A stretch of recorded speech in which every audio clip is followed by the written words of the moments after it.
Hey everyone, so welcome back to the Maverick channel. Now, the crypto space, so those that do not know, if you're new to this channel, don't forget to hit the like and subscribe button because we discuss cryptocurrency, the trend in the cryptocurrency space, and we also sometimes look at the real world use cases of cryptocurrencies. So I've been looking at a bunch of things. When you go to CoinGecko, they've released an interesting article or an interesting section of their website. CoinGecko is one of those websites you can go to and look at the crypto prices arranged in market capitalization, arranged by popularity, arranged by just like CoinMarketCap, which is one of the first platforms you can actually use to look at those details. But CoinGecko interestingly released these top blockchains by total value locked. Now this sent me on a search which led me into a rabbit hole of Ethereum. I'm not a biggest proponent of Ethereum because I've used it a lot, but there's a lot of things I do not agree with in the Ethereum network, including the expenses, the gas fees, and so on. So when you look at this page, immediately you see that there's $27 billion right now in total value locked. Total value locked essentially means DeFi platforms and activity happening in smart contracts, things being built around the crypto space and the value that accrues after those things have been built across all ecosystems. So the first thing you notice is that Ethereum is at the top of this list, which isn't a very big surprise. Ethereum and a couple of I don't know what these are, exchanges or decentralized platforms, whatever decentralization means, because some of these are still controlled by entities that can lock them. But we don't want to go into the details of that. So Ethereum is the first. And in the past 24 hours, you can see details, past 7 days, past 30 days. The 24-hour volume on these platforms, the total value locked is 20 billion. So remember, total value locked is 27 and total on Ethereum alone is $20 billion. So it has a 73.5% market dominance. Guys, this is not good, especially if you look at the analogy of the internet. A few companies tried to control the internet in the start by building their own intranets or internal internets. But in the end, it turned out that the internet was going to be this global thing that wasn't going to be controlled by one company. And so this is speaking to the decentralization of the network because everyone is sort of forced to package their development and focus on this one ecosystem, which has a linear structure. So on this list, we see Ethereum as the first one. We see the Binance Smart Chain as the next one, which is an EVM or Ethereum Virtual Machine Compatible blockchain, but its technology stack has been built on the Cosmos SDK. So which means it has some interoperability nature of sorts because it can possibly communicate with another blockchain outside of the Ethereum ecosystem. But you can see that most of the volume, Arbitrum 1 is Ethereum scaling solution. Polygon is an Ethereum scaling solution, but it's also a standalone chain, but it's still something to do with Ethereum. The same thing with Binance. Binance is its own standalone chain, but to some extent, it also supports the Ethereum virtual machine and is building products around Ethereum somehow. Just you can see at the bottom of this list, there's OP Binance, which is the optimistic Binance. So it's based off a technology that can also help Ethereum scale in a way or its own self-scale in a way.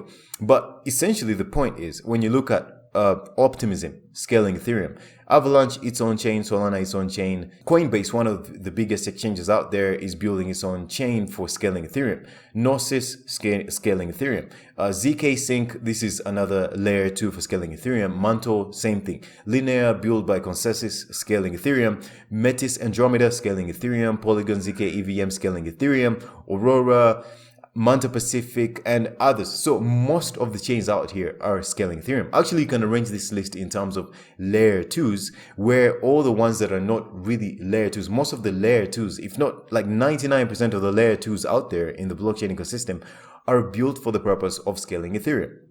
And that's why you can actually arrange this list in terms of layer 2s. So it's quite interesting that you see all this value concentrated around building Ethereum and around building out the Ethereum technology stack. I mean, you look at market capitalization of the overall crypto market, it's reached a total of about, close to $2 trillion, actually above 2.5 trillion in the $1 trillion in the previous bull market. And you look at the 24 trade volume was at like 269 billion, 24 hours trade volume, and you look at the market dominance, you quickly realize that Bitcoin still has the biggest market dominance. And it's not in that list of total value locked because I think there's not too much third-party software that's being used that's on top of the Bitcoin network. So all that started with Ethereum and smart contracts. But clearly Bitcoin overall, when you look at CoinMarketCap stats, Bitcoin has the largest market dominance, Ethereum the second largest, Other cryptocurrencies have the third most dominance if you're not including XRP, Binance, and USD Tether, because those have a large enough volume to actually create their own mark on the market. And you can find a couple of other statistics regarding the crypto market. Now, overall, in the decentralized finance sector, you realize that there's something quite interesting. First of all, we saw that Ethereum and most of the layer 2 scaling, most of the technology around Ethereum has a very large volume or total value locked. So when you look at overall, DeFi Llama is one of the best websites, or I think one of the looked at websites when you're looking at the whole decentralized finance landscape. You realize there is a total value lock that's recorded of 37 billion. And remember, Ethereum has 20 billion of that if you're to extrapolate that. When you look at this list really quick, you realize that Lido Finance, which is one of the biggest stakeholders in Ethereum, as liquid staking, if you're staking on the Ethereum 2 mainnet, Lido Finance holds most of the volume, most of the staked Ethereum in the world. So the total value locked in the whole decentralized finance space is still held by Ethereum, which is Lido Finance. So you look at this liquid staking module, and there's things like Just Lend, which is a lending platform, Aave lending platform, which is also mostly around Ethereum.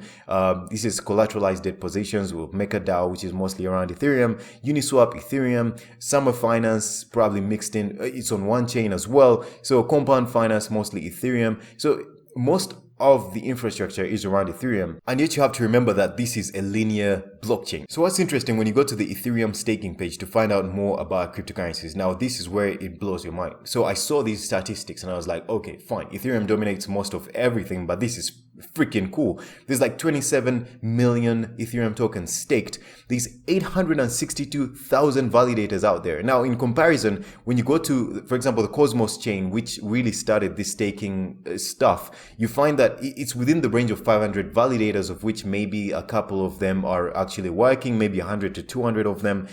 And you find that 862,000 total validators on the Ethereum network is absolutely insane. And that speaks to decentralization. So I'm like, you know what? You can't deny the facts. This is pretty cool. So as you try to dig deeper into these statistics that have been provided here, you want to read up more and you're like, okay, how does this staking thing work? Who are the stakers and so on? First of all, you won't get that much information about these validators on the Ethereum website. You think that that's essentially a link that's right there that you can click on to find out more details. So you find that there's something called a solo staker, which is supposed to increase the validators out there, or the decentralization. So you're in your house, you have your company, you can run your own validator node on Ethereum if you have 32 Ethereum, of which 32 Ethereum is a lot. But I mean, in terms of dollar value, each Ethereum is about $1,800, around there, between $1,500 and $2,000. So 32 Ethereum is already a hurdle that many people can't skip over. And so you can run your own solo staking node, which you're like, okay, it increases decentralization, or you can run something called staking as a service or a pool staking node. So instead of having the minimum Ethereum of 32, you can actually enter into a pool where you can stake a minimum of, say, 0.1 Ethereum, 1 Ethereum, 0.01 Ethereum. There's quite a few things. And there's also centralized exchanges like Binance and Coinbase that can run their own staking nodes. So you have your Ethereum on their exchanges, you can stake through them, and that's considered as centralized staking. Now, what's crazy is that if these guys claim that they have all these nodes, over 800,000 nodes running, why do they then recommend about six nodes? And how come they're recommending these nodes? I thought Ethereum was supposed to be decentralized. So when you find a link, which is one of the few links, I think I found this link on the website, I'm not actually too sure. It shows you a bunch of nodes that you can arrange in terms of what we've just learned. There's the solo staking, there's the pooled staking, there's the managed nodes, then there's the ones that provide liquid staking. And you quickly find that this list is exhausted really fast. I don't even think these are up to 20. And they list you a bunch of extra amenities that they provide, maybe how to use, or source code, or audit reports, or execution details, MEV, which is maximum extractable value, beacon clients, which is an Ethereum beacon chain. So you quickly find that there's not that many out there. This list is quite small, and there's nowhere to click to find a bunch of other chains. And now we're going to see a little bit. I'm going to show you another link that actually shows the Ethereum validators. This is an example of an Ethereum validator that's recommended by the website RocketX. As you're clicking around, as you're logging into this website, you quickly find that at some point you're required to log in with your Google, your GitHub, or you tap in your email. So you're like, okay, we're talking about decentralization. All I want to do is log in with my Web3 wallet, sign in there and start staking. Do not show me all this login with your email, give us your email and so on.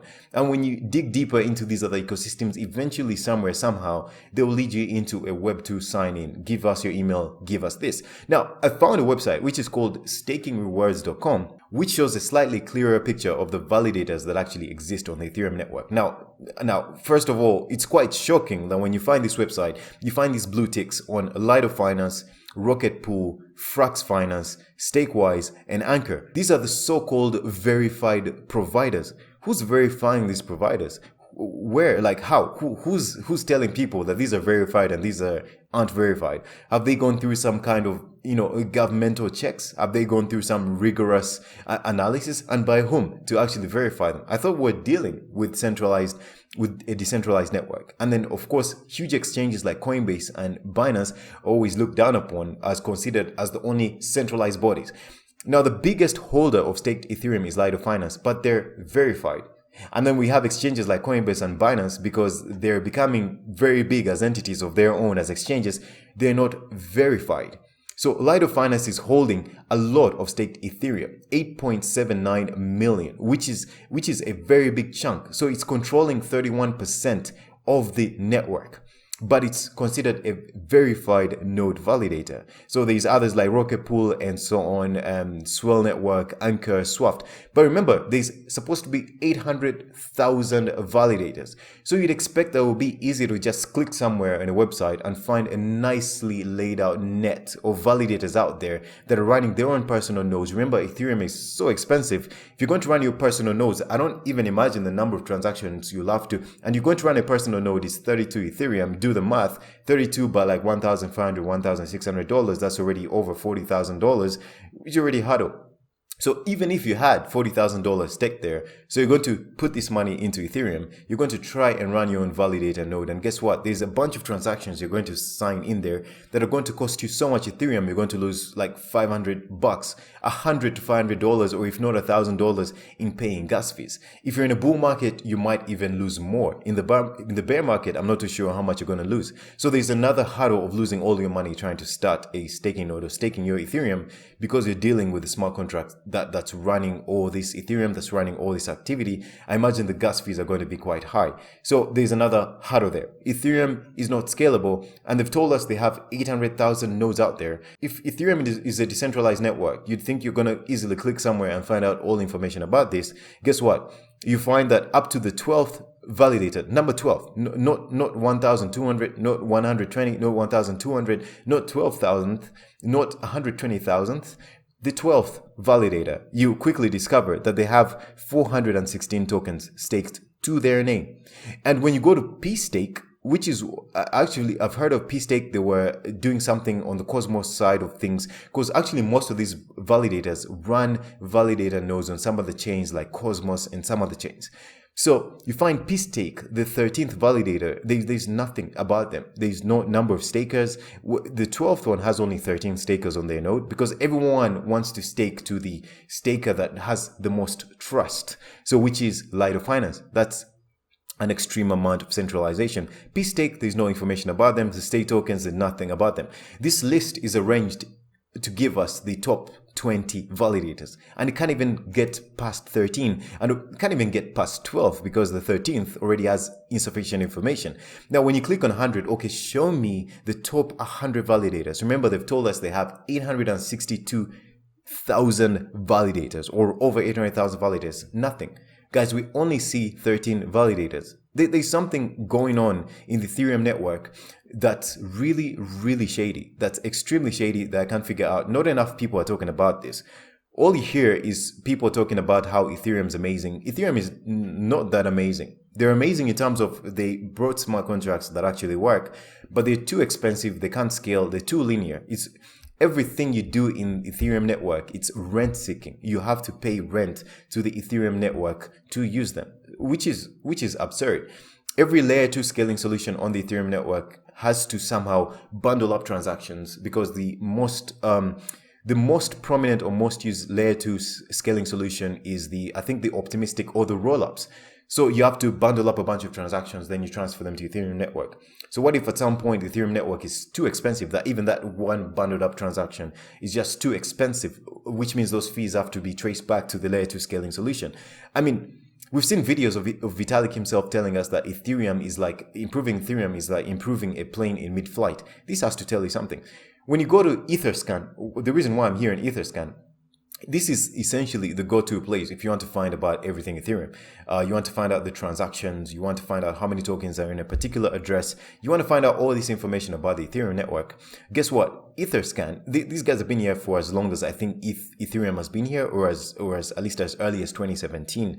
There's nowhere you can click to find out about validator information. Nothing. I mean, this is a go-to place. You even find a section about NFTs, about top NFTs and the Ethereum network. There's nothing about validators on this network. Why isn't there a space, a link that you can click on that shows you all the clear information about all the staked Ethereum? Why is it that we have to see a list of a bunch of 6 recommended questionable, that are actually very questionable? Because who's validating these nodes? Why are these particular nodes being recommended? And why is it that the centralization is all being ignored and you have the biggest nodes still being recommended? First of all, because the barrier to entry in running your own validator node is so high that it's going to be almost pointless for anyone to run their own node. So not only is it questionable that we see only a few nodes being recommended, you also see other reports. This is a new report by CoinGecko itself. So they've dug deep into the whole Ethereum liquid staking model. Obviously, you can get a lot of information from their report. But what I wanted to note is that there's still a lot of concentration in a couple of companies. Binance, that provides that, Lido Finance, Coinbase. There's just 1, 2, 3, 4, 5, 6, 7, 8 companies that are on here that essentially hold all the relevant volume in liquid staking that exists on Ethereum. That's extremely centralized. Now, when you go to ecosystems like the Cosmos ecosystem, there's a company called DYDX that's actually moving to the Cosmos ecosystem because it gives them the flexibility to customize their blockchain and to create an order book for their futures trading and so on. They're moving to Cosmos because of the scale that is there and the flexibility they can have in doing their own thing without being limited by a linear blockchain. In short, this is what they're saying. DYDX version 4 will be developed as a standalone open source blockchain software based on the Cosmos Software Development Kit and Tendermint Proof of Stake Consensus Protocol, which is they're going to call it the DYDX chain. Now, what I wanted to say about Cosmos, unlike Etherscan, on Cosmos, there's MintScan, which is the go-to place essentially if you want to find everything about transactions, validators, blocks, and so on. Here, there's a section about validators. For example, if you go to Cosmos Atom, which is one of the first successful in terms of implementing most of the Cosmos-based technologies, they are essentially the first technology to bring to market or to prove that these technologies work. When you use them as an example and you click on them, you find out that you find out that you can easily see all the validators in this network. They're active or allocated validators. So between 1 and 561 validators, and you can clearly see a very complete list of all the validators that exist, staking nodes out there. You can clearly see how much stake each of these validators has, 1 million Atom tokens or 200,000 Atom tokens. All the way to the bottom, you can see that the 180th validator who's active right now has 73,849 Atom tokens staked to their node. So it's quite interesting that the most dominant ecosystem in the whole crypto space, of which most of the technology is being built around it, is very unclear in terms of its centralization, decentralization, or the lack thereof. And it's also information about the entities that are ensuring that this network is actually decentralized is very, very unclear. I just wanted to point that out as something that, piqued on my curiosity, that, hey, we have this crypto space that's trying to figure out all these things, yet we seem to be carteled by technology that's not as fulfilled as we think it should be. So hence it tells me that we should be looking out further into the development of this crypto space through different avenues as opposed to those that are being pushed down our throats that might have failed. Alright guys, I hope you enjoyed this video. I urge you to go do a little bit more research into this stuff, and I'll see you in the next one. Take care. Bye bye.